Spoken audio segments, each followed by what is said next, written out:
Firebird. But to start things off, our first road test. Mention imports, and most of us conjure up visions of the ever-present Japanese or German automobile. But the French would like to change that vision. So enter Renault, the giant government-owned car maker of the Fifth Republic. They're banking a lot of francs on changing the landscape of American highways. They already own a controlling interest in the American Motors Corporation. To find out what they have in mind, we donned our berets to road test the station wagon version of the Renault 18i. That's the second best-selling car in France. AMC product planners have tried to set it right for the U.S. market. Have they succeeded? Well, let's take a look. The front-drive subcompact Renault 18i brings a lot of French pride to America. Besides our wagon, the 18i is also available in a four-door sports sedan. All are powered by a 1.6-liter four-cylinder fuel injection engine that can drive a 4- or 5-speed manual or a 3-speed automatic. Our car had the 5-speed overdrive manual, and it was loaded with options from stem to stern. Renault is very proud of its attention to aerodynamics, and the 18i certainly shows it. The front sits low, sloped and rounded, while the cargo box flows high, straight and smooth, a very attractive station wagon. Base price for the wagon is around $8,000. That makes the Renault higher priced than most of its Japanese or American competition, but still under many other cars from the continent. Open the door and the first American influence hits you. There's far more luxury in this 18i than in any model sold in France. The dash is mostly straightforward and businesslike. Actually, this dash comes from the Highline Fuego Sports Coupe and is only available on American 18i's. The gauges have some French flair, but in general were easy to read and comprehend.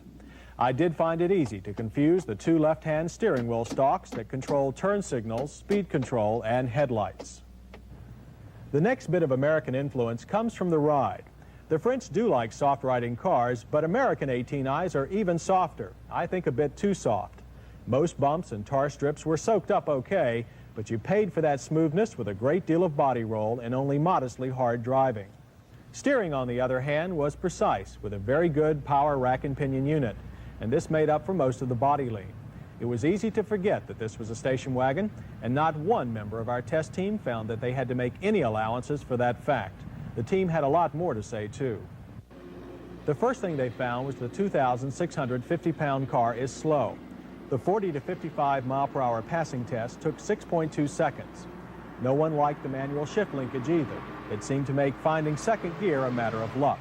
Turning circle, one measure of maneuverability, came to a tight 33 feet, much better than we expected. We weren't crazy, though, about the Renault's brakes. Stopping distances from 30 miles per hour were a good 36 feet, but the brakes felt very spongy. From 55 miles per hour, it got worse.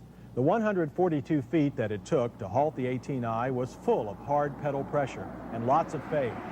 Drivers said that the pedal felt remote, not connected to the system. It didn't exactly inspire confidence. Once stopped, we took the chance to peek under the hood. Surprise! This is one front-wheel drive car that has the engine fitted lengthwise, not transverse as in most specimens. A good feature for home maintenance. Most items were readily apparent, and the dipstick and spark plugs very visible. The only real problem might be in trying to find, let alone change, the oil filter. It's hidden under the intake manifold and looks like a job only for the garage to tackle. The Renault will do justice to a family of 4 on even the longest trips. No problems with head, leg, or knee room here.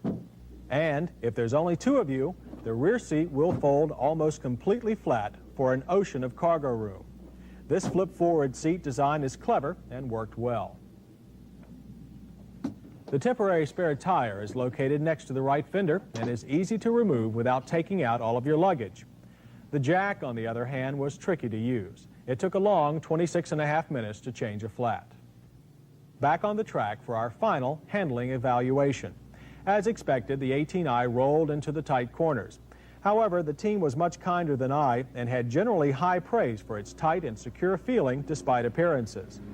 It seems that in spite of all the soft springs and soft seats, the European sports sedan heritage of the 18i did manage to come through after all. Out on the highway, again, the wagon seemed more like a sedan. Noise was low and visibility endless. Fuel economy is no problem either. The EPA rates the 5-speed at 24 city, 35 highway. We managed 28 in our testing. Very respectable. The 18i is only the second modern car Renault has marketed in the U.S. In 1982, they'll introduce the Fuego Sports Coupe. And in 1983, we'll be seeing a U.S.-built car that may be called Sierra. The Sierra will fit between the 18i and the much smaller Le Car EconoBox. From all appearances, Renault is back into the U.S. market to stay. And with a few refinements, the 18i and its cousins could cement that handshake across the sea once and for all.